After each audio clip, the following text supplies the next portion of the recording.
Where is your wife? The question sliced through the apartment before the front door had even fully shut. I heard the sharp click of Emeka's shoes against the tile, the rustle of his suit jacket as he loosened it from his shoulders. He had barely stepped inside. You just came back from work, Emeka. Is this how you have been running your home? Is this how you take care of your family? Her voice did not travel, it charged. It rolled down the narrow hallway and under the crack of our bedroom door like a storm forcing its way through a window. It filled every corner of our small apartment, swelling against the cream-coloured walls as if they belonged to her.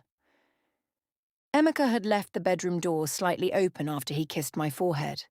His lips had lingered there for a second longer than usual, warm and careful, as though he knew I needed reassurance, or perhaps he needed it more. The scent of his cologne still clung to the air, cedarwood and something faintly citrus, mixing with the sharp aroma of the agouti soup his mother had insisted on cooking that afternoon. The oil still hung thick and heavy in the kitchen, a reminder of her presence in everything. I sat upright on the bed, my swollen feet throbbing, one hand resting on the curve of my belly. The baby shifted gently beneath my palm, a small ripple across stretched skin. My breath caught. My husband feared his mother, not because he wanted to, but because he had been raised to. Because respect in his world was measured by obedience. Because tradition was not merely custom, it was law. His fear was not loud or dramatic, it was quiet, conditioned, rooted deep in childhood memories of discipline, expectation, and cultural duty. I could almost picture him now in the living room, shoulders slightly stooped, tie loosened but posture stiff, nodding as she spoke. Absorbing her words like reprimands he had learned long ago not to resist.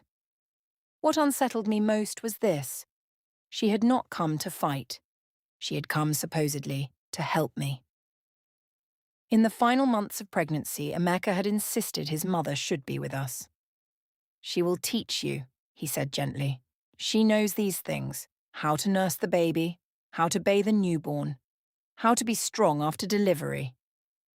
He said it with pride, with certainty, and I had agreed. But since the moment we picked her up from the airport, her presence had felt less like support and more like inspection. I remember the airport clearly, the metallic scent of recycled air, the murmur of rolling suitcases against polished floors, the sliding glass doors parting as passengers spilled into the arrivals hall, blinking under fluorescent lights.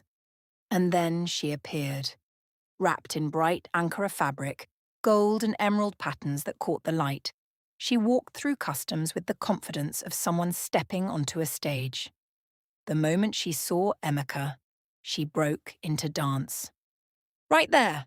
Her arms lifted, wrists twisting in graceful circles. Her hips swayed with an ease that made strangers smile. She laughed, a full, open laugh that rose above the chatter of the crowd. Emeka rushed forward, grinning like a little boy. It was a joyous reunion. She held his face in both hands, studying him as though counting the months since she last saw him. Then her eyes shifted to me. Sharp, curious. Me. She walked closer, her gaze slow and deliberate. My white wife, she announced, her accent curling around the words. I laughed, unsure whether it was a joke, a title, or a verdict. Turn around, she said, gesturing with her fingers. Let me see. The request hung in the air for a fraction too long. I turned. I felt the weight of her eyes travelling from my hair to my shoulders, down the swell of my pregnant belly, to my hips. Not cruel. Not kind either. Measuring. As if she were assessing fabric in a marketplace, checking for quality, for durability, for worth. When she finished, she gave a slow nod, then a thumbs up to her son. Satisfied. Approval granted. I remember laughing again, light and polite, because what else was I supposed to do? But standing there now, months later, in the dim quiet of our bedroom, while her voice thundered through our home, I realized something had shifted. At the airport, she had inspected me as a choice. Now she was inspecting me as a wife, as a mother-to-be, and perhaps finding me lacking. Where is she? Her voice rose again in the living room. A wife should not be lying down when her husband returns from work. My throat tightened. The baby kicked, stronger this time, as if startled by the tension. I pressed my palm more firmly against my stomach, grounding myself. The sheets beneath me felt suddenly too warm, too small, the walls too thin. Before we continue, please take a moment to like and subscribe. Turn on your notification if you can, if you are excited for the next part. Hit like and share. Tell us where you are watching from. I was not just carrying a child, I was carrying expectation, tradition, judgment, and somewhere between love and loyalty my husband stood, torn between the woman who raised him and the woman carrying his future.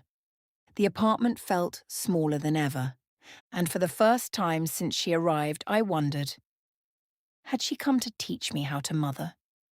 Or to remind me that, in her eyes, I would always be the outsider? The White Wife, the American Wife. To be continued in episode 2 of this series, titled My American Wife. Don't go yet, and don't forget to watch What Life Took From Me. It's an incredibly emotional masterpiece. Turn on your notification if you can, if you are excited for the next part.